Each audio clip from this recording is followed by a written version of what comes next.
السلام علیکم ورحمۃ اللہ وبرکاتہ۔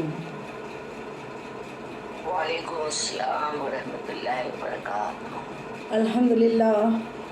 الحمد للہ رب العالمین، الصلاۃ والسلام علی سید المرسلین وعلی آلہ واصحابہ الطاہرین، اما بعد فاعوذ باللہ من الشیطان الرجیم، بسم اللہ الرحمن الرحیم، الا من آتی اللہ بقلب سلیم، صدق اللہ العظیم وصدق رسولہ النبی الکریم، ونحن علی ذلک والشاہدین والشاکرین والحمد للہ رب العالمین۔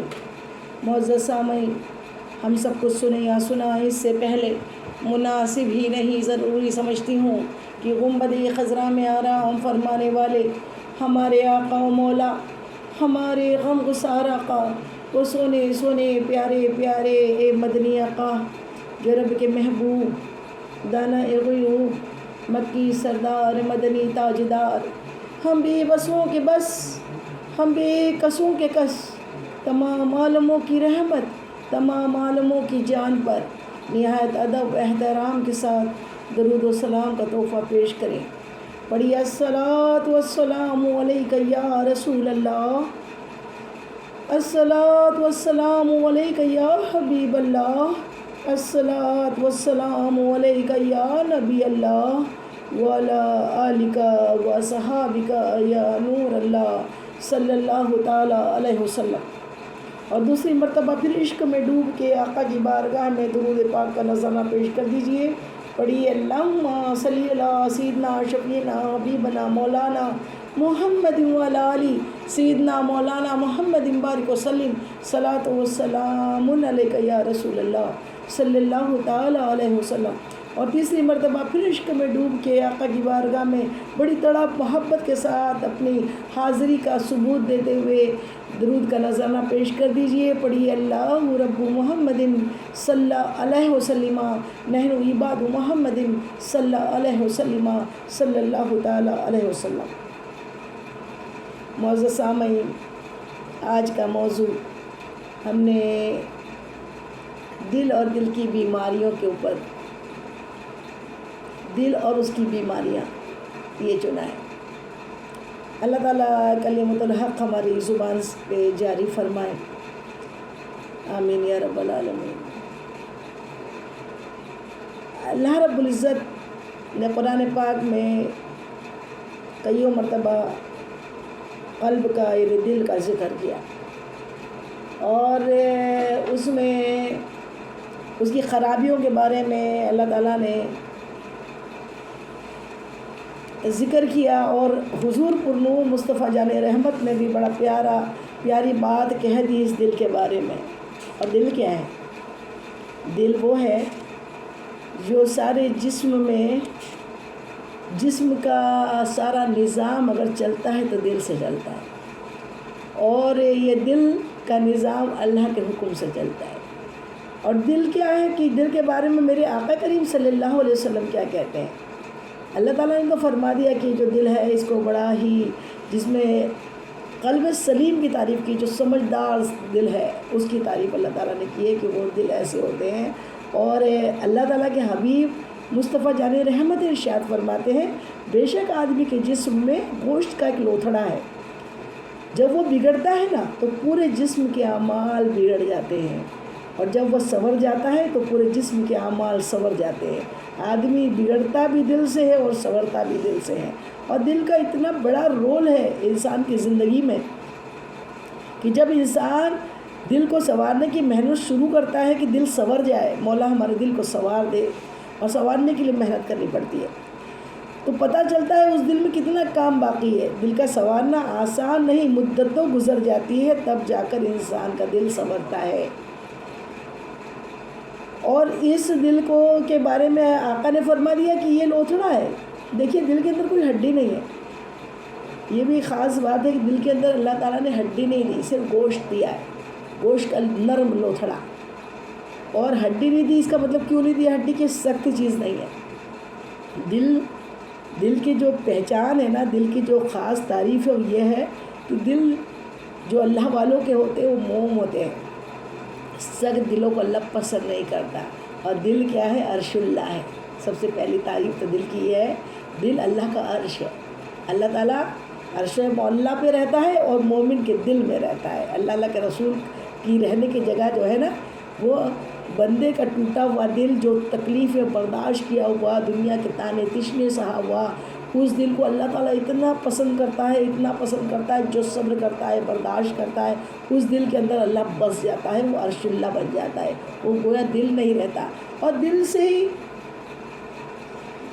حدیث مبارکہ ہے کہ جب کوئی بندہ گناہ کرتا ہے نا، بندہ گناہ کرتا ہے تو ایک نقطہ نا فرشتہ اس کے دل پر لگا دیتا ہے، کالا سیاہ نقطہ، اور وہ کالا سیاہ نقطہ جب لگ جاتا ہے نا، پھر اگر وہ سچی توبہ کر لیتا ہے، دل سے روتا ہے، گڑاتا ہے، مولا گناہ ہو گیا۔ مومن کی شانی تو وہی ہے کہ مومن نیکی کر کے خوش ہوتا ہے، اور گناہ کر کے اس کو بہت گلٹ کمپلیکس ہوتا ہے، تکلیف ہوتی ہے کہ میں نے گناہ کر لیا، اے اللہ میرے گناہ کو معاف کر دے، اے اللہ میرے گناہ کو معاف کر دے۔ جب وہ معافی مانگ لیتا ہے، رو لیتا ہے، تو وہ پھر جو سیاہ نقطہ فرشتہ لگا دیتا ہے نا اس کے دل پر، وہ پھر سے دھل جاتا ہے، وہ دل پھر پاک ہو جاتا ہے۔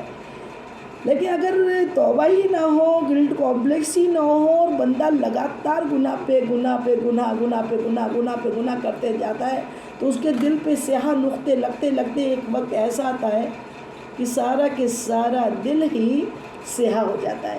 پھر اسے کوئی تکلیف برائی کرنے پہ نہیں ہوتی ہے، اسے گناہ کرنے پہ اس کے دل کے اندر کا جو نرمی ہوتی ہے نا وہ ختم ہو چکی ہوتی ہے، وہ دل اس کا سخت ہو جاتا ہے۔ اللہ تعالیٰ نے قرآن پاک میں بھی کئی جگہ یہ ارشاد فرمایا کہ کئیوں کے دل ایسے ہوتے ہیں جو کیا ہوتے ہیں؟ پتھر سے بھی زیادہ سخت ہوتے ہیں، بلکہ پتھر سے بھی زیادہ سخت اس لیے کہا کہ کئی پتھر تو ایسے ہوتے ہیں جو اللہ کے خوف سے روتے ہیں، اور خوف سے روکتے ہیں، ان میں سے پانی نکلتا ہے۔ لیکن کچھ دل ایسے ہوتے ہیں جو لوگوں کی جانیں لے لیتے ہیں، ان کو تکلیفیں دیتے ہیں، ان پہ ظلم کرتے ہیں، تو وہ دل ایسے ہو جاتے ہیں گویا پتھر سے بھی زیادہ سخت ہو جاتے ہیں۔ اور اللہ تعالیٰ نے اتنی بار دلوں کی تعریف بھی کی، مذمت بھی کی کہ اے اللہ دنیا میں تو بینائی والا تھا، تو معلوم ہوا کہ جو انسان اللہ کے احکام پر اندھا بنا رہا، یعنی یہ ہوتا ہے کہ اللہ تعالیٰ نے آنکھ کو اندھا نہیں فرمایا، اس کے دل کو اندھا فرمایا۔ بصارت اور بصیرت میں فرق بتایا کہ بصارت کیا ہوتی ہے،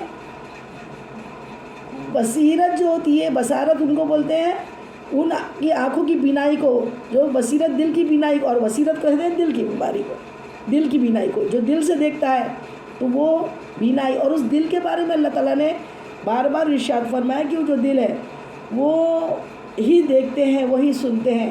ہم بھی تو نارمل لینگویج میں ہمیشہ یہی بولتے ہیں نا، کوئی اگر ہمارا طبیعت اچھی نہیں لگ رہی ہے، ہمارا موڈ خراب ہے، اور ہمیں کوئی کھانا کھانے کہتا ہے کہ آپ کھا لو، تو کہتے ہیں میرا دل نہیں چاہتا۔ بھائی کھانا تو وہ منہ سے ہے، پیٹ کی غذا، پیٹ کے لیے ضرورت ہے، لیکن ہم دل کو کیوں لاتے ہیں بیچ میں؟ تو کیا بولتے ہیں میرا دل نہیں کہتا، آپ مجھ سے بات کیوں نہیں کر رہی ہو، میرا دل نہیں چاہتا، آپ کو وہاں جانا ہے، میرا دل نہیں چاہتا۔ یہ جو دل ہے نا، یہ دل بڑا رول پلے کرتا ہے ہماری زندگی کے اندر، اور اسی کے بارے میں آج ہم ذکر کریں گے اور تفکر کریں گے کہ کیا ہے جو دل کو کیسے صحیح کرنا ہے۔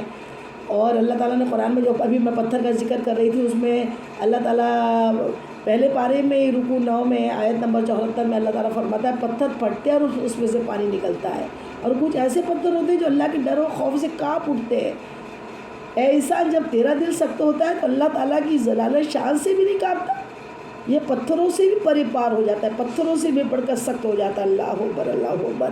اس کی مثال اللہ تعالیٰ نے ایسی دے دی، یہ پتھروں سے بھی زیادہ سخت ہو جاتا ہے گناہ گاروں کا دل، جو اس قدر گناہ کر کر کے کالا سیاہ اس کا دل ہو جاتا ہے۔ اللہ اکبر، اللہ اکبر۔ تو اللہ تعالیٰ ایسے دل سے ہمیں بچائے۔ اللہ ہمارے دلوں کو، اللہ نے اس کو نرم لوتھڑا رکھا ہے، گوشت کا لوتھڑا، اس میں ہڈی بھی نہیں دی، تو پھر اس کو کینا، جو دل کی بیماریاں ہیں کس وجہ سے دل کالا بنتا ہے، معلوم ہے؟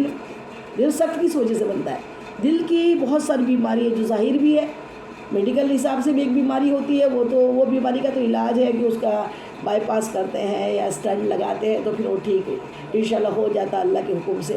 لیکن کچھ بیماریاں روحانی ہوتی ہے، روحانی بیماری میں سب سے بڑی بیماری دل کی ہے تو حسد ہے، حسد ایک ایسی بیماری ہے کہ جو بندہ حسد کرتا ہے اس کے بارے میں آقا کریم صلی اللہ تعالیٰ علیہ وسلم ارشاد فرماتے ہیں کہ جس طریقے سے آگ لکڑی کو کھا جاتی ہے نا، پیارے آقا کریم صلی اللہ علیہ وسلم ایک مرتبہ ایک جنگل سے گزر رہے تھے، آپ نے ایک پتے کی ایک ٹہنی اٹھائی اور اس کو زور سے ہلایا، اس کو پورا، جب اس کے پورے پتے جھڑ گئے تو پیارے آقا کریم صلی اللہ علیہ وسلم صاحب اکرام سے عرض کرتے ہیں کہ دیکھو تو اس کے اندر کیا بچا، اس کا کوئی حسن جمال تو بچا ہی نہیں نا، اس میں کیا بچی، صرف لکڑی بچی ہے، اس کے پورے پتے پھول سب جھڑ چکے ہیں۔ یہی مثال حسد کرنے والی کی ہے کہ جب وہ حسد کرتا ہے تو اس کی سارا حسن، ساری خوبصورتیاں، ساری اس کی دل کی نرمی، یہ سب کچھ چلے جاتی ہے، وہ کچھ بھی نہیں بچتا۔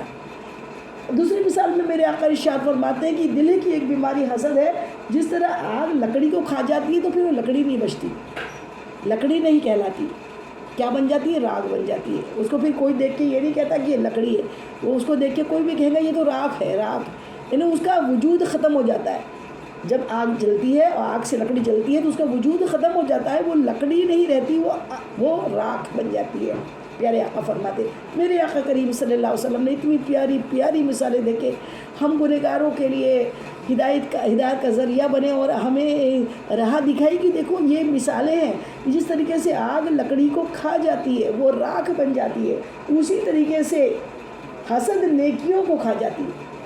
حسد جو ہوتی ہے نیکیوں کو ختم کر دیتی ہے۔ وہ پھر بندہ کتنی نیکیاں کرے، کتنی عبادتیں کرے، کتنا ہی اچھا کام کرے، اگر اس کے دل میں ذرہ برابر بھی حسد ہے کسی کے لیے تو پھر اس کی جتنی نیکیاں ہیں وہ ساری کی ساری ختم ہو جاتی ہے، راکھ بن جاتی ہے۔ اللہ اکبر، اللہ اکبر۔ اور حسد ایک جگہ آقا کریم صلی اللہ علیہ وسلم ارشاد فرماتے ہیں، حسد آیا اور ایمان گیا۔ اللہ اکبر، دل میں حسد آیا اور ایمان نکل گیا۔ ایک جگہ دونوں چیز نہیں رہ سکتے، حسد بھی اور ایمان بھی، یہ دونوں برعکس چیزیں، اپوزٹ چیزیں۔ ایمان ہے تو حسد نہیں ہوگا، ایمان والا حسد کرتا ہی نہیں، کیوں نہیں کرتا؟ حسد کس چیز سے کی جاتی ہے؟ اور سب سے پہلے گناہ اگر جو ہوا ہے نا دنیا میں سب سے پہلا گناہ جو ہوا وہ حسد کے باعث ہوا، اس کو حسد ٹھہرا۔ کون تھا وہ؟ سب جانتے ہیں، ابلیس کو آدم علیہ السلام سے حسد ہوئی۔ اس نے کہا میں نے اتنے سال عبادت کی، مجھ کو خلیفہ نہیں بنایا، اور اللہ تو نے یہ آدم کو خلیفہ کیوں بنایا؟ اس کو یہ نہیں لکھا کہ اللہ نے بنایا ہے، تو کچھ سوچ کے تو بنایا ہے، وہ اللہ کا خلیفہ بنایا ہے، تو میرا تو کام ہے، میں اللہ کا بندہ ہوں، وہ اللہ کی تقسیم ہے، اللہ نے اسے بنایا ہے، میں کون ہوتا ہوں اس میں آبجیکشن اٹھانے والا؟ میں چپ چاپ، سارے نے سجدہ کیا تب میں بھی سجدہ کر لوں، لیکن نہیں، وہ اکڑ گیا۔ اکڑنے سے کیا ہوا؟ اتنے سالوں کی، اتنے 6 لاکھ برس، 6 کروڑ برس ایک روایت میں آیا ہے، ساری عبادتیں اس کی ساری کی ساری، کوئی بولے میں عبادت کر کے جنت میں چلے جاؤں گا اور اللہ میرا ہو جائے گا، نہیں ہونے والا، جب تک کہ اللہ تعالیٰ اس کے دلوں کو دیکھتا ہے اور دلوں میں بستا ہے۔ اگر اس کے دل میں ذرہ برابر بھی حسد ہے کسی کے لیے، میرے پیارے آقا، میرے پیارے مرشد حضرت اعلیٰ حضرت فاضل بریلوی رحمۃ اللہ نے کیا پیاری بات ارشاد فرمائی کہ حسد کرنے والا کچھ اور نہیں کرتا، اب کرتا یہ ہے کہ وہ رب کی تقسیم میں آبجیکشن کرتا ہے۔ رب کی دی ہوئی تقسیم میں، رب نے کسی کو خوبصورتی دی ہے، کسی کو علم دیا ہے، کسی کو دولت دی ہے، یہ رب کی تقسیم ہے نا، ہمارے ہاتھ میں تھوڑی کچھ ہے۔ جو کچھ دیا اللہ تعالیٰ نے، اللہ نے دیا، اور اس کو دیکھ کر اگر بندہ جلتا ہے، کوڑتا ہے، حسد کرتا ہے، اس کو گرانے کی کوشش کرتا ہے، اس کو تکلیف دینے کی کوشش کرتا ہے، سوچتا ہے کہ میں اس کو کسی طریقے سے ذلیل کر دوں، تو وہ ذلیل خود ہی ہوتا ہے۔ اللہ تعالیٰ نے خود فرما دیا، جو دنیا میں چالے چلتے ہیں، اللہ تعالیٰ فرماتا ہے ایک جگہ قرآن پاک میں سورہ فاطر میں اللہ تعالیٰ ارشاد فرماتا ہے کہ جو دنیا میں چالے چلتے ہیں اور لوگوں کو گرانے کی کوشش کرتے ہیں، استکبار فی الارض، جو ایک آیت ہے سورہ فاطر کی، اس کے اندر اللہ تعالیٰ ارشاد فرماتا ہے چالے چلنے والوں کی چالیں انہی میں، وہ چالوں میں پھنس جاتے ہیں، وہ اپنی ہی چالوں میں پھنس جاتے ہیں، اپنی چالوں میں گڑ جاتے ہیں، اپنے دوسروں کے لیے گڈھا کھودتے ہیں اور دوسرے خود اس کے گڈھے میں گر جاتے ہیں، خود ہی اسی گڈھے میں گرتے ہیں۔ اور پھر اللہ کی جو عادت ہے نا وہ چینج نہیں ہونے والی ہے۔ اللہ تعالیٰ نے فرما دیا میری عادت کبھی چینج نہیں ہوتی، اور وہ عادت کیا ہے کہ جس نے کسی کو تکلیف دی ہے وہ تکلیف دینے والے کو اللہ تکلیف دے دے گا، پھر اللہ سے اس کا اعلان جانے۔ تو اللہ تعالیٰ ہمارے دلوں کو حسد سے پاک کرے۔ حسد آیا اور ایمان چلے گا جب اللہ کے حبیب نے فرما دیا، اور پہلا گناہ بھی حسد ہوا، اور دوسری بات تو پہلا خون بھی جو ہوا نا دنیا میں وہ بھی حسد کے باعث ہوا۔ کیوں اس خاتون سے میری شادی ہو جائے. حابیل اور قابل کا جو جھگڑا تھا کس وجہ سے تھا؟ صرف حسد کی وجہ سے کہ وہ مجھ کو ملے، اس کو اس سے حسد ہو گئی بھائی کو بھائی سے، اور اس لیے پہلا جو خون ہوا وہ بھی حسد کی باعث ہوا. تو یہ حسد جو ہے بندے کا خرابہ کرتی ہے، اچھا کچھ بھی نہیں کرتا ہے. یہ اتنی بری بیماری ہے، اتنی بری بلا ہے کہ اللہ رحم کرے ایسی بلا سے کہ جو بندوں کا خرابہ کرتی ہے، اچھا نہیں کرتی. ایک مرتبہ درود پاک پڑھ لیجیے، اللہم صلی علی سیدنا مولانا محمد وعلی آل سیدنا مولانا محمد بارک وسلم، صلاۃ والسلام علیک یا رسول اللہ صلی اللہ تعالی علیہ وسلم. اور جو جسم کے تمام حصے جو ہے نا وہ دل کے تابع ہوتے ہیں. جتنے بھی اعضاء ہے وہ اس دل کے تابع. ایک آدمی اگر آپ سے خفا ہے تو پھر یہی کہے گا کہ میں آپ کی طرف نہیں دیکھوں گا. تو یہ جو دل ہے نا، یہ دل اللہ کا عرش بھی ہے، اور بندے کی جو ساری خصلت ہے نا وہ دل سے نکلتی ہے. حسن اخلاق ہے تو دل سے نکلتا ہے، اور جہالت ہے وہ بھی دل سے نکلتی ہے. دیکھیے ٹیبل کے اوپر اگر تمہارے ڈش ہے اور اس کے اوپر اگر بریانی رکھی ہے تو اس کے اندر سے بریانی ہی نکلے گی، اور اگر دال رکھی تو دال ہی نکلیں گی نا بھائی. تو ویسے اگر دل کے اندر اچھائیاں بھری ہے، دل کے اندر سب کے لیے دعائیں بھری ہے، خوشیاں بھری ہے، کوئی کی حسد نہیں ہے، جلن نہیں ہے، تو وہ اندر سے کیا ہوگا؟ اس کی آواز سے پتہ لگ جائیں گے کہ وہ کیا بات کر رہا ہے. تو یہ ظاہر میں تو بڑا چھوٹا ہے، حقیقت میں بہت بڑا ہے. یہ کس طریقے سے کہ دل ظاہر میں کتنا مٹھی کے برابر ہوتا ہے، لیکن حقیقت میں اتنا بڑا ہے کہ آپ اس کے بارے میں یہ کر لیجیے، مثال سمجھ لیجئے کہ صندوق کی قیمت اس کے اندر کی چیزوں پہ ہوتی ہے. کوئی پیٹی ہوتی ہے نا، صندوق ہوتا ہے، تو اس کے اندر کی چیزیں جو ہوتی ہے نا، جتنی قیمتی چیز اگر اس کے اندر بھری ہے تو اس صندوق کی قیمت اتنی زیادہ ہوتی ہے. اور ہم عورتوں کے لیے کیا ہوتا ہے کہ جو جویلری باکس ہوتا ہے نا، وہ بھی چھوٹا سا صندوق ہوتا ہے، لیکن وہ اس کے اندر سونے چاندی کے زیورات چھپا کر وہ رکھتی ہے، اچھے طریقے سے تالا لگا کر رکھتی ہے. تو کہیں باہر بھی جانا ہے نا تو وہ برابر ایک نظر اس میں مار کے جاتی ہے برابر ہے کہ نہیں ہے. اور ایک کئی بڑے بڑے صندوق ہوتے ہیں جس کے اندر رضائی، گدے، یہ ٹرنک ہوتے ہیں، اس کے اندر بھرے رہتے ہیں، تو اس پہ تھوڑی نظر مارتی ہے. تو ویسے ہی ہے کہ یہ دل دکھنے میں چھوٹا ہے، لیکن اس کی مثال کیا ہے کہ 24 گھنٹے اللہ کی نظر اس کے دل کے اوپر ہوتی ہے. اور دل جو ہے نا وقف کی جاگیر ہے. کس کی؟ وقف کی. اللہ تعالیٰ دلوں کے کیا ہے؟ تاجیر ہے. اللہ تعالیٰ دلوں کے کیا ہے؟ تاجیر ہے. وہ تم سے دل مانگتے ہیں کہ اپنا دل مجھے دے دو. تو اللہ تعالیٰ نے کیا مانگا؟ علمی نقطہ کیا ہے کہ اللہ تعالیٰ ارشاد فرماتا ہے، ترجمہ بتا رہی ہوں کہ اللہ تعالیٰ نے مومنوں سے جنت کے بدلے میں ان کے نفوس کو اور مالوں کو خرید لیا. اب دل میں سوال پیدا ہوتا ہے، اللہ تعالیٰ کا گھر تو انسان کا دل تھا. بندہ گھر میں پہلے خریدتا، بندہ گھر پہلے خریدتا ہے تو یوں فرماتے ہیں ہم نے، اللہ تعالیٰ یہ فرماتا نا کہ ہم نے جنت کے بدلے انسان کا دل خرید لیا، مگر دل کا تذکرہ نہیں کیا.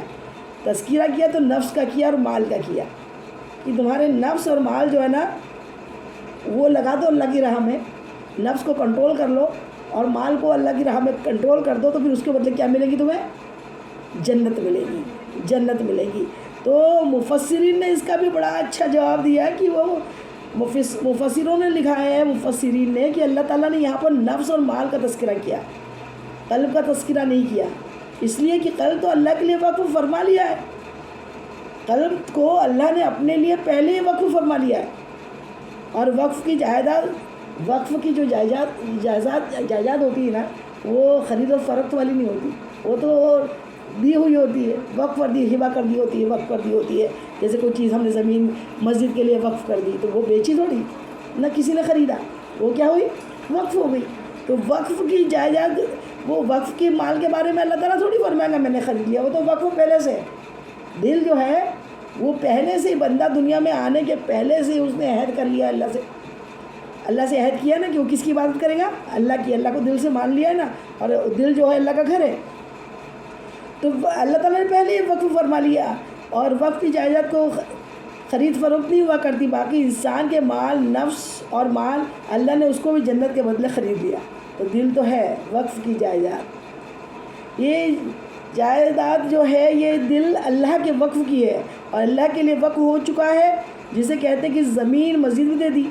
تو یہ مثال سمجھ میں آ گئی نا کہ اس کو خریدتے نہیں ہیں اور بیچتے نہیں ہیں.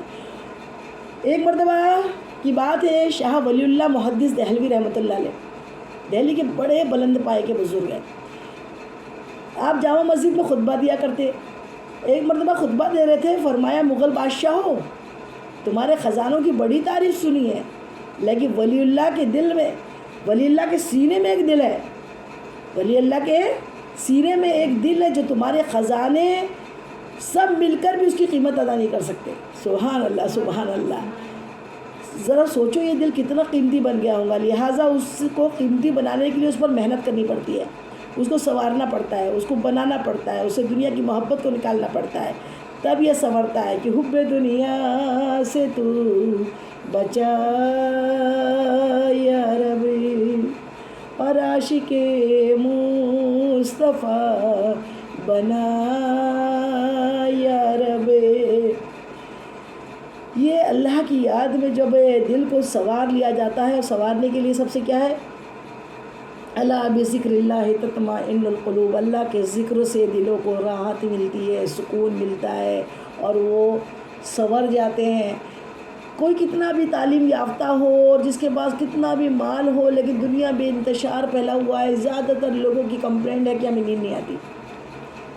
نیند کے لیے بڑی بڑی دوائیاں کرتے ہیں، ڈاکٹرز کے پاس جاتے ہیں، پھر کہتے ہیں نیند نہیں آتی نیند نہیں آتی. تو نیند کے لیے بھائی نیند تو اس کو نہ آئے نا جس کے پاس کھانا نہیں ہے، پانی نہیں ہے، پیسہ نہیں ہے، کئی مسائل اس کی زندگی میں لگے ہیں، اس کو نیند نہیں آ رہی ہے، سمجھ میں آتا ہے. لیکن جو بہت مالدار ہے اور جن کے پاس بے حساب رزق بھی ملا ہوا ہے اور علم بھی ہے، پھر بھی نیند نہیں آ رہی ہے، تو وجہ کیا ہے؟ وجہ یہ ہے کہ دل جو ہے نا، دل پاک نہیں ہے. دلوں کے اندر کیا ہو گئی ہے؟ دلوں کے اندر قدورت ہو گئی ہے، بغض ہو گیا ہے، اور نہ جانے حسد جلن بھی کہیں اس کے اندر ہو رہی ہے، جس وجہ سے نہیں ہے. بیماری کی وجہ سے نیند نہیں آتی وہ الگ چیز ہے، لیکن اور اس کا علاج ہمیں بزرگوں نے بڑا اچھا بتایا کہ اللہ بذکر اللہ تطمئن القلوب. اللہ کے ذکر سے دلوں کو کیا ملتی ہے؟ سکون ملتا ہے، سکون اور راحت ملتی ہے. اور راحت ملنے کے لیے دل کو جب دل پہ محنت کی جاتی ہے کہ اللہ کا ذکر بار بار بار بار بار بار کیا جاتا ہے نا، تو پھر وہ دل جو ہوتا ہے نا وہ اللہ سے اٹیچ ہو جاتا ہے. پھر اس کے اندر اس کو غم اور خوشی کا کوئی احساس پھر نہیں رہتا، وہ صرف ہمہ وقت. آقا خود فرماتے ذکر ایسا کرو کہ تمہیں دیکھ کر لوگ تمہیں پاگل سمجھ لیں. اتنا تو ہم کرتے ہی نہیں ہے نا. ہمیں تو ایک تسبیح پڑھنے میں فرصت نہیں ہے، تو پاگل ہم کو دیکھ کے لوگ پاگل سمجھے، پاگل ہو گئی کیا، اتنا کس میں پڑھ رہی ہے. یہ چیز ہو جائے اس کو بولتے ہیں ذکر کرنا اللہ کا. اور جب اتنا ذکر کوئی کرے گا تو نیچرل ہے کہ پھر وہ کیا ہے، سوچنے کا اس کو فضول کا ٹائم ہی نہیں ہے. ذکر کرتے کرتے وہ کیا ہو جائے گا، سو بھی جائے گا، اور ذکر کرتے کرتے وہ اپنی زندگی میں لگا رہے گا. اسے دوسروں کے بارے میں فضول سوچنے کا ٹائم نہیں رہے گا کہ اس نے کیا کھایا، اس کے پاس گاڑی کیوں آ گئی، اس کے پاس پیسہ کیوں آ گیا، اس کو اتنا یہ کیوں مل گیا. آدھے تو لوگ دنیا میں صرف اسی لیے پریشان ہیں کہ وہ لوگ اچھے دوسرے خوش کیوں ہیں.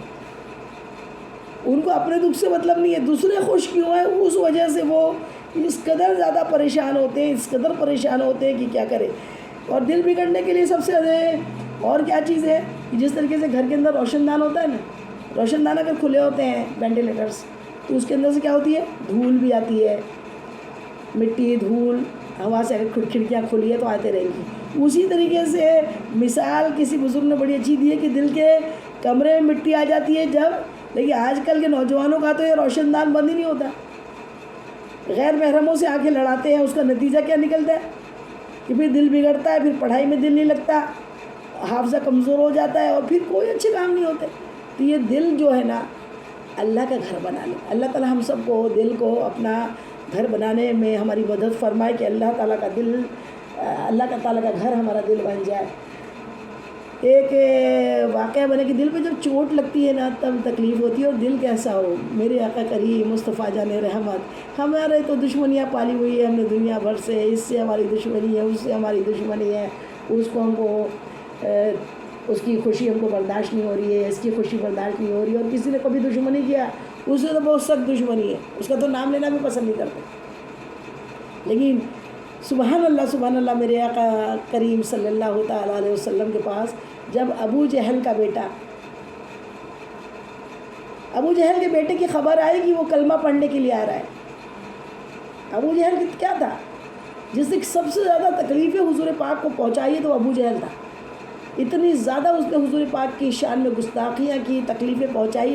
جب فتح مکہ کے بعد جب پتہ لگا کہ یہ کلمہ پڑھنے کے لیے آ رہے ہیں، وہ صحابی رسول بن گئے پھر، تو انہوں نے ان کی خبر آئی کہ ابو جہل کا بیٹا آ رہا ہے.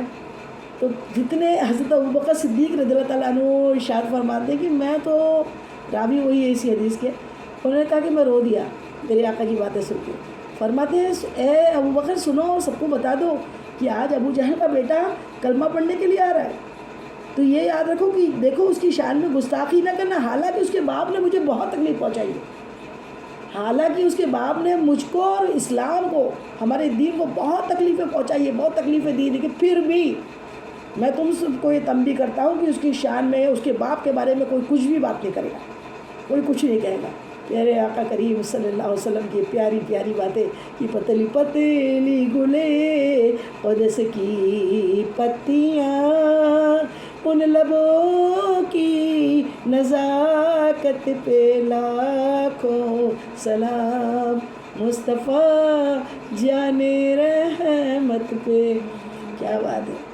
یہ آپ کس کے لیے بات کر رہے ہیں؟ ابو جہل کے بیٹے کے لیے کہتے ہیں ابوبکر صدیق رضی اللہ تعالیٰ عنہ. کس کے لیے؟ اپنے دشمن کے بیٹے کے آنے کے استقبال میں کیا گراؤنڈ تیار کر رہے ہیں. آقا کریم کے آنے کے پہلے تنبیہ کر دے رہے کہ دیکھو خبردار ہو جاؤ، کوئی بھی اس کے باپ کے شان میں کوئی بھی گستاخی بات نہیں کرے گا. آج کے لوگوں کے ماں باپ، مرحوم ماں باپ کو بھی گالیاں بک بک کے ان کو عزتوں سے نوازتے رہتے ہیں، ان کے بارے میں الٹی سیدھی بک بک کرتے رہتے ہیں.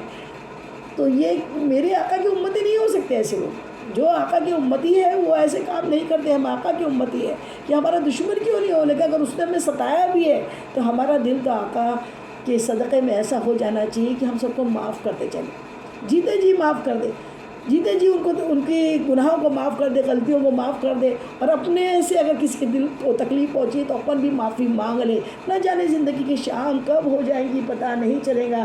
اور اللہ تعالیٰ یہ دلوں کو ہی تو دیکھتا ہے. دل کی ٹھیس کو برداشت اللہ تعالیٰ کو بالکل برداشت نہیں ہے کہ میرے بندے کا جب دل ٹوٹتا ہے نا، تکلیف ہوتی ہے نا، تو اللہ اپنے بندے کے ایک دم قریب ہو جاتا ہے، مظلوم کے ایک دم قریب ہو جاتا ہے، چاہے وہ کتنا بڑا گنہگار کیوں نہیں. آج تو ہم لوگوں کے گناہوں کے باعث لوگوں کو اتنا دھتکارتے رہتے ہیں، اتنا برا بولتے رہتے ہیں کہ اس سے بڑا تو گنہگار ہی ہم نے نہیں دیکھا. یہ جو چیز ہے نا، یہ دل کی سب سے بری بیماری ہے. اگر آپ نماز پڑھتے ہو اور بولو کہ کوئی نہیں پڑھ رہا ہے تو ارے بھائی اس کو پڑھنے کے لیے پیار سے بولو، سمجھاؤ، لیکن اس کی نماز کے اوپر انگلیاں مت اٹھاؤ، اس کو تکلیف مت دو. کوئی اگر نیکی کر رہا ہے تو اگر آپ نیکی کر رہے ہو تو آپ کو یہ اللہ تعالیٰ نے عطا کیا ہے. ہم ایک بھی نیکی، لا حول ولا قوت الا باللہ العلی العظیم، ہم ایک بھی نیکی اللہ کے حکم کے بنا نہیں کر سکتے. ایک سانس بھی اللہ کے حکم کے بنا نہیں لے سکتے. یہ اللہ کا احسان ہے جو اللہ تعالیٰ ہم سے نیکیاں کرا لیتا ہے، اور مرتے دم تک اللہ ایمان پہ رکھے اور نیکیاں کرا لے. ایسی ایک مثال جو بڑی دل کو درد دی، بہت تکلیف ہوئی، وہ آپ کو شیئر کر رہی ہوں. حضرت امام حسن بصری رحمۃ اللہ علیہ کا نام آپ نے سنا ہوگا. حضرت امام حسن بصری رحمۃ اللہ علیہ بڑے بلند پائے کے بصرہ کے بزرگ ہوئے ہیں، اور آپ کی عبادتوں کے کیا کہنے، آپ اتنے بڑے اللہ کے ولی ہوئے. ایک مرتبہ کی بات ہے، انہی کی ایک شاگردہ تھی جو ان کا درس پابندی کے ساتھ سنتی تھی، ان کے درس کو اور ان کی باتوں کو، اور ان کی مرید تھی حضرت حسن بصری رحمۃ اللہ علیہ کی. تو مرید تھی اور بڑی پابندی کے ساتھ آپ کا ذکر سنتی. تو ایک مرتبہ یہ ہوا کہ وہ ہمیشہ آتی آپ کی خدمت میں، آپ کی مجلس میں. اس کے شوہر کا انتقال ہو گیا. ایک بچہ اس کا تھا، ایک بچہ. تو وہ بچہ جو تھا وہ ایک بیٹا تھا اس کا، اور وہ بیٹا چھوڑ کے اس کا شوہر فوت ہو گیا. تو جب بیٹے کو دیکھ کے پھر اس کو کئی لوگوں نے آفر دیا کہ وہ نکاح کر لے، لیکن اس نے کہا نہیں، اگر میں نکاح کروں گی نہ جانے وہ آنے والا باپ میرے بیٹے پہ کیا ظلم ڈھائے، کیسی تکلیف پہنچائے اس کو. اسی لیے نہیں، میں اپنے بیٹے کی پرورش کے خاطر، اس کی زندگی کے مستقبل کے لیے میں نکاح نہیں کروں گی. اور اس نے نکاح نہیں کیا اور وہ اپنے بیٹے کی پرورش میں لگ گئی. گھر میں ماں تھی، ماں گھر میں تو پرورش کرتی، اس کی اچھے طریقے سے اس کی تربیت کرتی، لیکن باہر جب بیٹا جاتا، دھیرے دھیرے بیٹا بڑا ہونے لگا، باہر جاتا تو ماں باہر نہیں دیکھ سکتی تھی نا کہ وہ باہر کیا کرتا ہے، کیا کیسا رہتا ہے. ماں تو ماں ہے نا، ماں باہر تو نہیں جا سکتی تھی. تو وہ گھر میں اس کی اچھی پرورش کرتی، لیکن باہر جا کے وہ غلط سنگت میں پڑ گیا. باپ تو سر پہ تھا نہیں جو دیکھتا اس کو. تو اب وہ غلط سنگت میں پڑ گیا. دھیرے دھیرے وہ شراب کا عادی بن گیا، زنا کا عادی بن گیا، گناہوں میں مبتلا ہو گیا. اور پھر اتنا برے حال ہوئے اس کے کہ بیمار ہو گیا، اور ٹی بی کی بیماری اس کو لگ گئی. یہ حضرت کے پاس میں آتی اور کہتی کہ حضرت اس کے لیے دعا کریں، حضرت دیکھیے میرا بیٹا. تو وہ حضرت بھی دعا کرتے، نہ جانے قسمت کو کیا منظور تھا کہ اس کے حق میں کوئی دعا بھی قبول نہیں ہوتی تھی، اور بس وہ گناہوں میں مبتلا رہا. ایک دن بیمار ہو گیا، بیمار ہو کے اتنا بیمار ہوا کہ اس کا آخری وقت، لاسٹ ٹائم آ گیا. ایک دم آخری ٹائم جب اس کا آ گیا تو وہ پلنگ پر پڑا ہوا تھا. اس کے باوجود بھی ماں جو ہے نا، اسے پھر پیار سے اس کے موت کے بستر پہ بھی اس کو پیار سے سمجھا رہی تھی کہ بیٹا تو ایسا نہیں کر، ایسے کام نہیں کر، ایسے غلط کام مت کر، تو صحیح بن جا. بولنے لگا ماں ابھی کیا ہے، اب تو میرے جانے کا وقت آ گیا ہے. ایسا کرو کہ اب میں توبہ کرنا چاہتا ہوں، معافی مانگنا چاہتا ہوں. اب تو اور تو کہا کہ مجھے حضرت کے پاس چل. تو کہا آپ لے جا نہیں سکتی اور میں چل نہیں سکتا، تو میں حضرت کے پاس کیسے جاؤں گا. ایسا کرے امام حسن بصری رحمۃ اللہ علیہ کی بارگاہ میں آپ جائے اور جا کر کہیں کہ میں نے انہیں بلایا ہے، وہ میرے پاس آئے اور میں ان کے ہاتھ پر توبہ کر لوں، اور میرے نماز جنازہ ہو سکتا ہے ماں اگر وہ واپس آئے نا، ہو سکتا ہے تو جب تک آئے تب تک تو جب تک ان کے ساتھ آئے تب تک میرا دم نکل جائے، میری روح نکل جائے. ہو سکتا ہے ایسا بھی ہو سکتا ہے. اسی لیے تو ایسا کرنا کہ اگر میں مر جاؤں تو ان سے کہہ دینا کہ وہ نماز جنازہ میرا وہ خود پڑھائے. اب وہ چلے گئی. جا کے اس نے حسن بصری رحمۃ اللہ کے کا دروازہ کھٹکھٹایا. جیسے ہی دروازہ نوک کیا تو اندر سے آواز آئی. حضرت اسی وقت کھانے سے فارغ ہوئے تھے، دوپہر کے کھانے سے، اور قیلولہ کرنے کے لیے تھوڑا، قیلولہ کس کو بولتے ہیں، جو دوپہر کے کھانے کے بعد تھوڑی دیر کے لیے 15-20 منٹ، آدھا گھنٹہ بستر پہ لیٹ جائیں. اس کو قیلولہ کرنا سنت ہے حضور پاک کی. جو لوگ رات بھر عبادتیں کرتے ہیں، تہجد پڑھتے ہیں اور فجر کے بعد بھی درس دیتے ہیں، عبادتوں میں لگے رہتے ہیں، تو اس کے بعد پھر روز ظہر کے بعد سونا سنت ہے.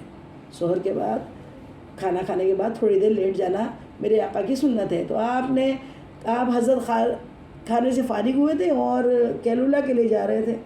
تو اندر سے آواز دی کون ہے؟ تو کہا کہ میں آپ کی مریدہ ہوں. تو کہا کیوں آئی ہو؟ تو کہا کہ میرا بیٹا حضرت بہت سیریس، بہت بیمار ہے، ایک دم آخری اس کا وقت ہے، اور آپ آ جائیں، وہ توبہ کرنا چاہتا ہے. تو حضرت کو نہ جانے کیا جلال آ گیا. کہنے لگی وہ نہیں کرتا توبہ اور وہ نہیں سدھرے گا، اور میرے پاس ابھی ٹائم بھی نہیں ہے، میں تو ابھی بہت تھکا ہوا ہوں اور میں تھوڑا آرام کرنا چاہتا ہوں. یہ کیا کہ حضرت نے اس عورت کو باہر سے ہی اندر سے ہی جواب دے دیا. اس نے کہا کہ میرے بیٹے نے کہا کہ میں مر جاؤں تو حضرت ہی میرا نماز جنازہ پڑھائے. تو کہا کہ میں نہیں پڑھاؤں گا اس کا نماز جنازہ. جس نے ساری زندگی نماز نہیں پڑھی اس کا نماز جنازہ میں کیوں پڑھاؤں. اللہ اکبر، اللہ اکبر. یہ بات جب ماں نے سنی تو ماں کے قلب کے ماں کے دل پر بڑا گہرا اثر ہوا. رونے لگی اور رو کر پھر وہ کیا کرتی، اس نے جواب سن لیا. حضرت نے کہہ دیا میں نہیں آؤں گا اور نہ ہی نماز جنازہ پڑھاؤں گا. تو یہ روتی ہوئے اپنے بیٹے کے پاس آئی. بیٹا آخری سانسوں میں تھا. جیسے ہی دیکھا ماں کو روتے ہوئے تو پوچھا ماں کیوں روتی ہے؟ تو کہا کہ حضرت نے آنے سے منع کر دیا اور تیری نماز جنازے کو بھی منع کر دیا. اللہ اکبر، اللہ اکبر. تو بیٹے نے جب یہ بات سنی تو کہا کہ ماں کوئی بات نہیں، تو رو مت، بس میں تو اپنے اللہ کی بارگاہ میں توبہ کرتا ہوں. اور یہ بات یہ ہے کہ اب ایسا کرنا، میں مر جاؤں نا تو میرے گلے میں اپنا دوپٹہ ڈال دینا. جیسے میرا دم نکلے نا تو میرے گلے میں اپنا دوپٹہ ڈالنا، زمین پہ پٹکنا اور مجھ کو صحن میں ادھر سے ادھر لے کے گھسیٹنا، دوپٹے سے کھینچ کے گلے میں دوپٹہ باندھ کے صحن میں اس کو، میری میت کو لے کے گھسیٹنا. کہا بیٹا یہ کیوں، ایسا کیوں کروں؟ ماں نے بڑے اس سے پوچھا. تو کہنے لگا بیٹا کہ ماں نافرمان اللہ کے گنہگار بندے کا حشر ایسا ہی ہونا چاہیے. میں کتے سے بھی بدتر ہوں، اور کتا مر جاتا ہے تو اسے گھسیٹ کے ہی لے جاتے ہیں، تو مجھے بھی ادھر سے ادھر گھسیٹنا میری ماں، کیونکہ میں بہت گنہگار ہوں. یہ کہہ کے وہ رونے لگا اور کہا کہ اب سن، مجھ گنہگار کا اتنا بڑا گناہ کہ حضرت نے میرے نماز جنازہ پڑھانے کو بھی منع کر دیا. اب ایسا کرنا کہ مجھے قبرستان میں دفن نہ کرنا. ماں نے پوچھا کیوں؟ کہا ماں، قبرستان میں میرے گناہوں کی وجہ سے مجھ پہ جو عذاب آئے گا نا، قبرستان والوں کو اس سے تکلیف پہنچے گی، اسی لیے مجھے تو یہیں گڈھا کھود کے دفن کر دینا صحن کے اندر. بس وہ ادھر کہہ رہا تھا، اور بس یہ بات اس نے کہی، ماں رونے لگی اور اس کی روح قبض ہو گئی، روح پرواز ہو گئی. اس کو روح پرواز ہوئی تو ماں نے اس کے آنکھوں کو بند کیا، اور جیسی آنکھیں بند کی دروازے پہ دستک ہوئی. پوچھا کون ہے؟ کہا حسن بصری ہوں. حضرت آپ تو نہیں آنے والے تھے، کیسے آ گئے؟ کہا سنو اے خاتون، جب تم گئی اور میں قیلولہ کرنے کے لیے لیٹا، آرام کرنے کے لیے دوپہر کا، جیسی میری آنکھ لگی تو مجھے اللہ رب العزت کا دیدار ہوا، اور اللہ تعالیٰ مجھے خواب میں ارشاد فرماتا ہے کہ حسن، تو کیسا میرا ولی ہے جو میرے ولی کا جنازہ نہیں پڑھنا چاہتا. کیا کہا؟ اے حسن، تو کیسا ولی ہے جو میرے ولی کا جنازہ نہیں پڑھنا چاہتا. جو اتنا بڑا گنہگار تھا، اللہ تعالیٰ نے اس کی اس توبہ، اس تڑپ کی وجہ سے اسی وقت اسے اپنا ولی بنا لیا. سبحان اللہ سبحان اللہ. دل بدلانا، دل کی بستی بدلی، اپنے گناہوں پہ پشیمانی ہوئی، توبہ ہوئی، دل تڑپا کہ میں اتنا برا ہوں. تو جیسی مجھے اللہ کا حکم ہوا، میں سمجھا تیرا بیٹا فوت ہو چکا ہے. اسی کے بارے میں اللہ تعالیٰ نے مجھے حکم دیا، کیونکہ میں نے اسی کے بارے میں کہا تھا کہ میں اس کا جنازہ نہیں پڑھوں گا. سبحان اللہ. میرا اللہ کتنا کریم ہے، وہ کتنا کریم ہے، کتنا کریم ہے، کتنا کریم ہے. اس میں دو نقطے نکلتے ہیں. اللہ تو 70 ماہوں سے بڑھ کر محبت کرنے والا ہے. اور جو ماں تھی نا، ماں جس نے اپنی ساری زندگی اس بیٹے کی تربیت کے لیے اپنے آپ کو روکے رکھا، دوسرا نکاح نہیں کیا، اور اس بیٹے کی پرورش وہ اچھے سے نہیں کر پائی کیونکہ وہ باہر کی سنگت نہیں دیکھ پائی. لیکن اس کے باوجود بھی اس نے بیٹے کے بارے میں برے کلمات نہیں کہے کہ تو غلط ہے، گنہگار ہے. گنہگار کو بار بار گنہگار کہنے سے گنہگار اور بڑا گنہگار ہو جاتا ہے. گناہ سے نفرت کیجئے، گنہگاروں سے نہیں کیجئے. اللہ تعالیٰ کو بالکل پسند نہیں کہ کوئی کسی کو گنہگار کہے. اور پھر وہ ماں تھی، ماں تو اس کے لیے آخری پل تک کوشش کرتی رہی. حضرت کے پاس گئی. میرے ذہن میں یہ نقطے آئے کہ ماں کی دعا جو ہوتی ہے وہ عرش پہ جاتی ہے، اور ماں جب اس کے لیے اتنی کوشش کر رہی تھی کہ آخری ٹائم تک اس کے لیے اس کی بخشوانے کے لیے، اس کی نماز جنازہ کے لیے حضرت کے پاس پہنچی تھی. تو اللہ تو 70 ماہوں سے بڑھ کر محبت کرتا ہے. جب ایک ماں اتنی دوڑ رہی تو اللہ نے تو اسے اپنا ولی بنا لیا. سبحان اللہ سبحان اللہ.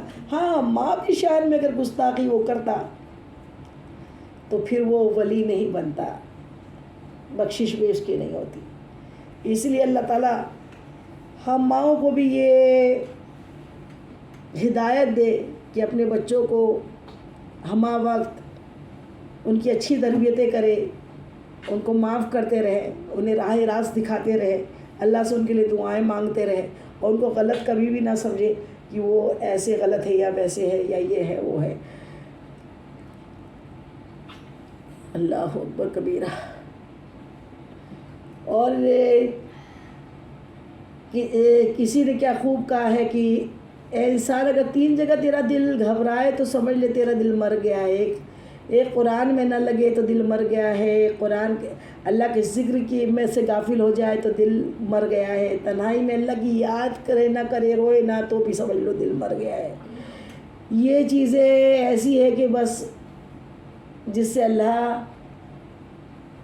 کی محبت میں دل کو لگائے رکھے، برابر برابر اپنی محبت اس کے سامنے روتے گڑگڑاتے رہے، اور رونا گڑگڑانا جو ہوتا ہے نا وہ بندے کے دل کو صاف کرتا رہتا ہے۔ اور سب سے اور بری بیماری جو ہے وہ حسد سے بھی بڑھ کر ہے تکبر۔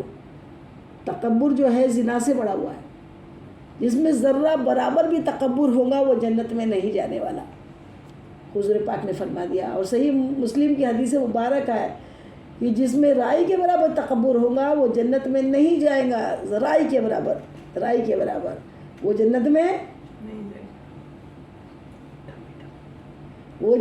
نہیں جائے گا۔ صحابہ نے پوچھا ہم میں سے بعض تو وہ ہے جو اچھے کپڑے اور اچھے لباس پہننے کی خواہش بعض کو ہوتی ہے، تو پھر کیا یہ بھی تکبر ہے؟ تو پیارے آقا نے فرمایا کہ نہیں، اللہ خوبصورت ہے، اللہ جمیل ہے اور خوبصورتی کو پسند کرتا ہے۔ آپ کو اگر اچھے کپڑے پہننے کا شوق ہے، اچھے جوتے پہننے کا شوق ہے تو یہ تکبر نہیں ہے، لیکن زمین پہ اکڑ کے چلنا اور میں کرتے رہنا کہ مجھ سے اچھا ہی کوئی نہیں ہے، مجھ سے بڑا ہی کوئی نہیں ہے، اور مجھ کو جو آتا ہے کسی کو آتا ہی نہیں ہے، اور ہمیشہ لوگوں کو دھتکارتے رہنا، گراتے رہنا، یہ سب تکبر کی نشانیاں ہیں کہ اپنے آپ کو ہمیشہ یہ جو بھی اللہ تعالیٰ نے آپ کو نعمتیں بخشی ہے اس کو ہمیشہ یہی کہو کہ اللہ تعالیٰ تیرا کرم ہے، تیرا کرم ہے، تیرا کرم ہے، تو نے عطا کیا، میری کہاں اوقات ہے، میری کہاں اوقات ہے، یہ جو کچھ دیا ہے وہ سب تیرا کرم ہے، تو نے عطا کیا ہے۔ تو اگر بندہ جب اس طریقے سے وہ کرتا ہے تو وہ انشاءاللہ اللہ تعالیٰ اس کی مدد بھی فرماتا ہے اور اس سے محبت بھی فرماتا ہے کہ یہ بندہ جو بھی اس کی اچھائیاں اور نیک عمل ہے وہ خود پہ نہیں لیتا کہ میں نمازی ہوں یا میں قرآن پڑھتا ہوں یا میں اتنا خیرات کرتا ہوں، یہ میں جو ہے نا جب تک نہیں نکلے گا تب تک کہ بندہ اللہ کے قریب نہیں ہوتا۔ میں کو نکالنا ضروری ہے، اندر سے میں نکالنا بہت ضروری ہے۔ اور پھر دعائیں جو ہوتی ہیں نا اللہ کی بارگاہ میں، بڑے بڑے بادشاہ ہوئے ہیں، آج ہم بیت المقدس کے بارے میں رات و دن ہم اس پہ سوشل میڈیا کے اوپر خبریں پوسٹ بھی کر رہے ہیں، سن بھی رہے ہیں کہ کس قدر تکلیف فلسطین کے مسلمان ظلم کے شکار ہے، کس قدر تکلیف اٹھا رہے ہیں، اور بچہ وہاں کا بڑا مجاہد ہے۔ اور اس کے پہلے کس نے، صلاح الدین ایوبی رحمۃ اللہ علیہ جو ہوئے نا، یہ بہت بڑے مجاہد ہوئے ہیں، اور انہوں نے بیت المقدس کو فتح کیا تھا صلیبیوں سے۔ تو انہوں نے جب صلیبیوں سے بیت المقدس فتح کیا نا، تو جب لڑائی چل رہی تھی صلیبیوں سے تو دشمن کی تعداد بہت زیادہ تھی، مسلمانوں کی تعداد بہت تھوڑی تھی، اس کے باوجود جنگ چل رہی تھی جس طریقے سے ابھی چل رہی ہے۔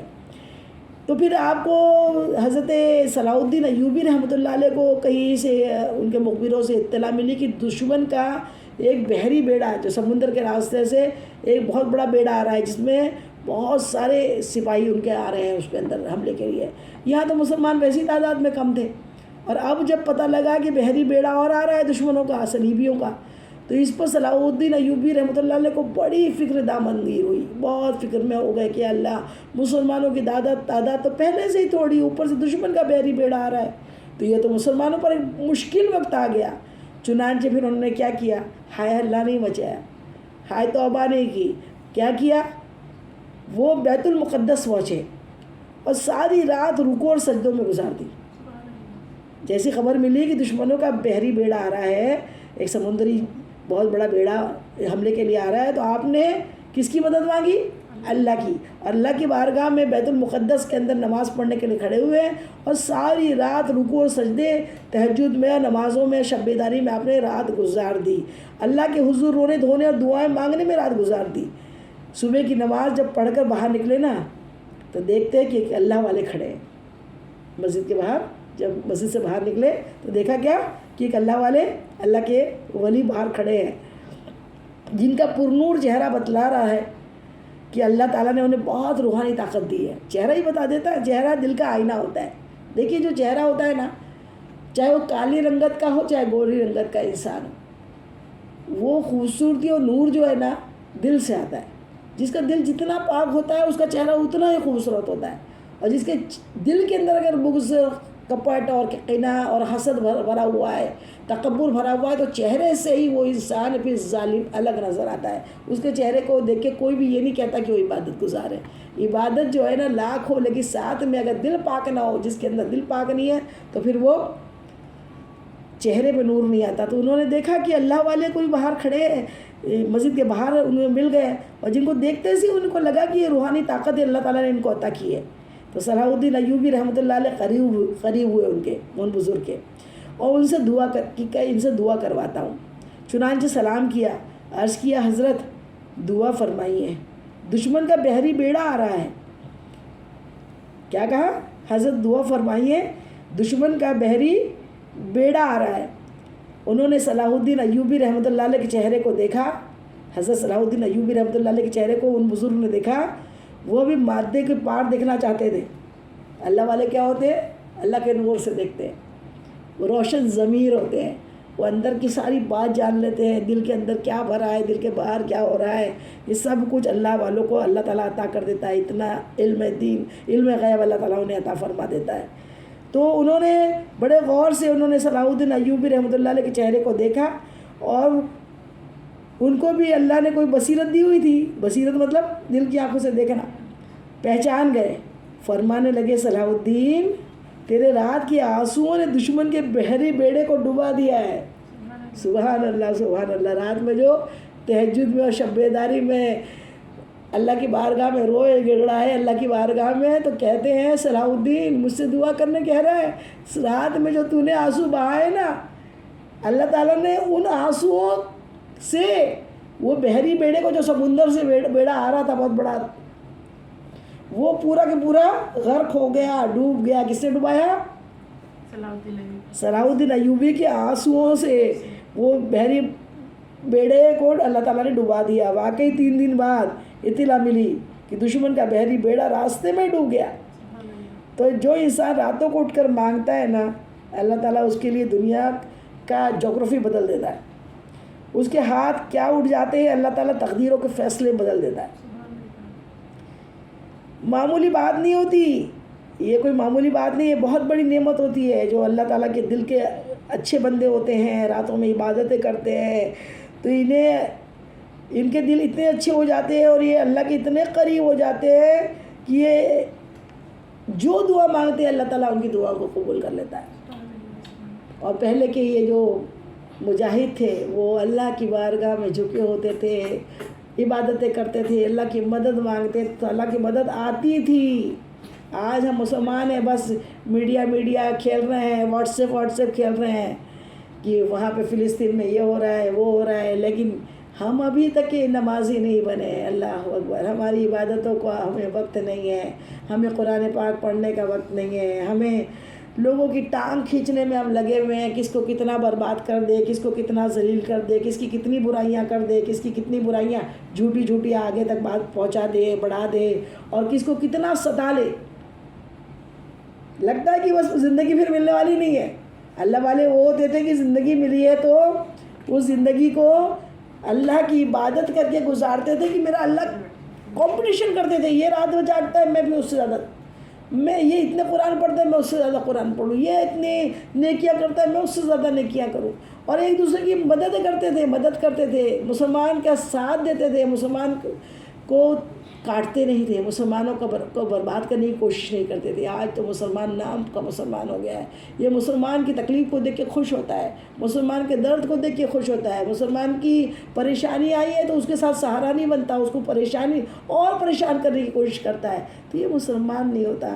اللہ تعالیٰ مخلص بنائے، اللہ سے ڈرنے والا بنائے، اللہ تعالیٰ ہمارے دلوں کو نرم ملائم بنا دے، خوف خدا کرنے والے بنا دے، اللہ سے ہمہ وقت ڈرنے والے بنا دے، اور اللہ کے نام سے ہمارے دل جو ہے نا باغ ہو جائے.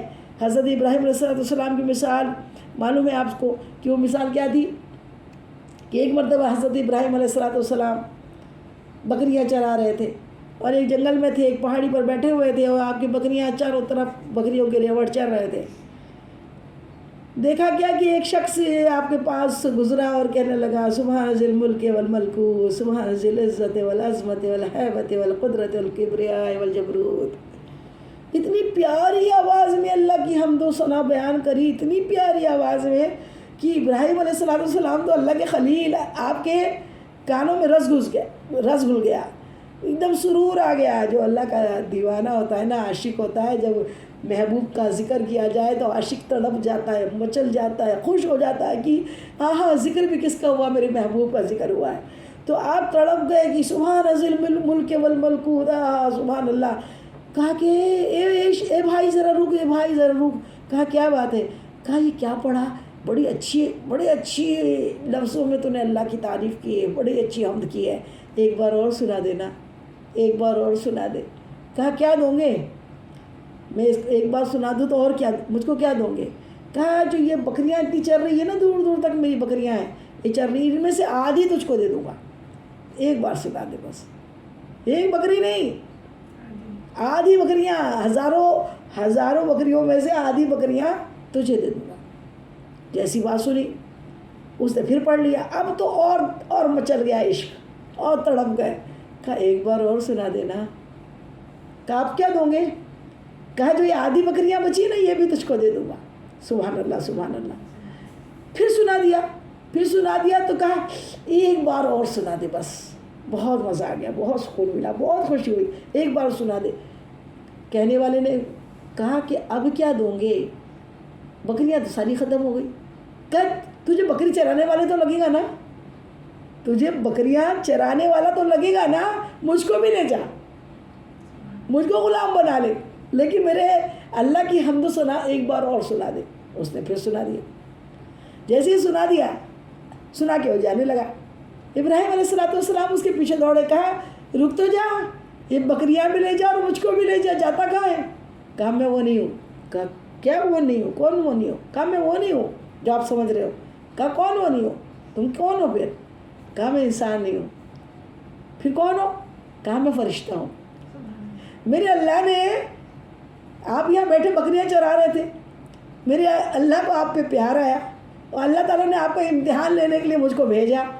یہ میرے فرشتے ذرا میرے خلیل کے پاس جاؤ، میری تعریف کرو اور دیکھ تو صحیح میرے نام کی وہ کیا قیمت لگاتا ہے۔ سبحان اللہ سبحان اللہ، امتحان تو ہو گیا۔ سبحان اللہ، اتنی پیاری قیمت لگائی کہ اپنے مال بھی دے دیا، اپنی جان بھی دے دی، اور کہا کہ لے جا مجھ کو بھی۔ تو یہ اللہ ایسا دل بنا دے، ایسا دل ہو کہ ہم کو غریبوں کی درد کو سمجھنے کا ہو، بیماروں کی تکلیف کو سمجھنے کا والا ہمارا دل بن جائے، بیواؤں مسکینوں کی مدد کرنے والا ہمارا دل ہو جائے، ہم مسلمانوں کا درد سمجھے، مسلمانوں پہ رحم کرے، اللہ کی مخلوق پہ بھی رحم کرے۔ اللہ کی مخلوق جو ہے نا، یہ مخلوق تو مخلوق ہوتی ہے، اور مخلوق پہ جو رحم کرتا ہے نا، محبت کرتا ہے، اس کا دل ہی تو اچھا ہوتا ہے، تبھی تو کرتا ہے۔ وہ حدیث پاک سنی نا، ایک فاحشہ عورت تھی جو ہمہ وقت گندے کام کرتی، غلط کام کرتی، فاحشہ ہی تھی، بدماشی تھی، غلط تھی، حدیث پاک ہے۔ لیکن ایک مرتبہ ایک کنویں کے قریب سے جا رہی تھی، تو قریب سے جا رہی تھی، دیکھا کیا کہ ایک کتا بالکل زبان باہر نکالے پیاس کی شدت میں تڑپ رہا ہے۔ اس نے جیسے ہی دیکھا کہ یہ کتا ہے، اللہ کی مخلوق ہے، پانی ہے لیکن ڈول نہیں ہے، بالٹی نہیں ہے، اور یہ مر جائے گا پانی کے بنا۔ تو وہ تو فاحشہ ہی تھی، اسے کہاں پردہ اور کہاں کچھ تھا، لیکن اس کے دل میں یہ تھا کہ یہ مخلوق مر نہ جائے، اس لیے اس نے فوراً کیا کیا، اپنا دوپٹہ لیا اور دوپٹہ اتار کے اس نے اس میں ایک جوتا باندھا اور اس کو کنویں کے اندر لٹکایا، جوتے میں پانی بھر کے، اپنا جوتا اتار کے اس میں بھر کے آ گیا پانی۔ یا ایک جگہ ہے کہ اس نے پورا دوپٹہ گیلا کیا اور اس کو اس کے کتے کے منہ میں نچوڑ دیا، وہ مرتے مرتے بچ گیا، پانی کی شدت ختم ہو گئی۔ اللہ تعالیٰ کو اس کی وہ ادا اتنی بھائی کہ اللہ تعالیٰ نے اس کو جنت میں ڈال دیا۔ کیا تھی؟ فاحشہ، کوئی عبادت نہیں تھی، کہیں دور دور تک کچھ بھی نہیں تھا، عبادت کا تو نام بھی نہیں تھا، گناہ پہ گناہ تھے، لیکن میرا رب جو ہے نا، اللہ کی رحمت بخشش کے بہانے ڈھونڈتی ہے، وہ دلوں کو دیکھتی ہے۔ تمہارا دل کتنا موم ہے، تم مخلوق کے لیے کیا کرتے ہو۔ ایسی ایک بڑی پارسا عورت تھی، بہت عبادت کرتی رہی، ایک بلی کو مار ڈالا، اللہ تعالیٰ نے اسے جہنم میں ڈال دیا۔ یہ جو دل ہے نا، یہ ایک بلی کو مارنے کا اتنا بڑی سزا ہے کہ اللہ نے ایک اس کی عبادت گزار کو جہنم میں ڈال دیا۔ لوگ تو جادو کر کے کس کو مارتے ہیں، دلوں پہ نشتر لگاتے ہیں، تکلیف دیتے ہیں، الٹی سیدھی اس کے بارے میں باتیں افواہیں اڑاتے ہیں، تو پھر کیا ایسے لوگوں کو کیا اللہ تعالیٰ جنت میں ڈالے گا؟ اور وہ مغالطے میں رہتے کہ ہم تو بہت عبادت کرتے ہیں، ہم تو جنت میں چل جائیں گے۔ ارے عبادت تو ابلیس نے بھی بہت کی تھی۔ بہت ساری عبادتیں نہ کرو، 5 ٹائم کی نماز پڑھ لو، 1 ماہ کے روزے رکھ لو، زکوٰۃ پوری دو، حج اچھے مالدار ہو تو حج کر لو، اور کلمے کو صحیح کر لو۔ کلمہ بندے کا اگر صحیح ہو جائے، اس کے دل کے اندر اللہ کے رسول کی محبت اور خوف اپنے گناہوں پہ ہو جائے کہ میرے گناہ کہیں ایسا نہ ہو جائے جو میرے کو جہنم میں لے جائے۔ اللہ تو کریم ہے، اللہ تو اتنا کریم ہے کہ بڑے بڑے گنہگار کو بخش دیتا ہے۔ بس دل کی کیفیت کو سدھار لو۔